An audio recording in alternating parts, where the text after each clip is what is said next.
Hi guys, welcome to Hardware Set Info. Today I have CUBOT KingKong Mini 3 and I want to show you how add event to your calendar on this device.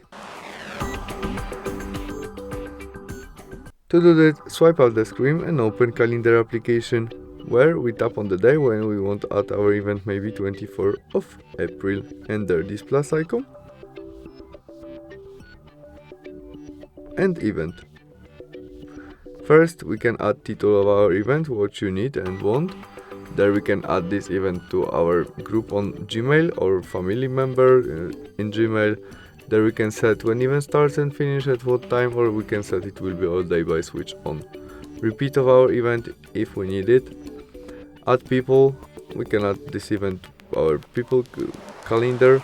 We can make video conference in day when event starts. We can add location of event, notification, maybe 2 days before or 1 week before at 9. We can add more than one notification.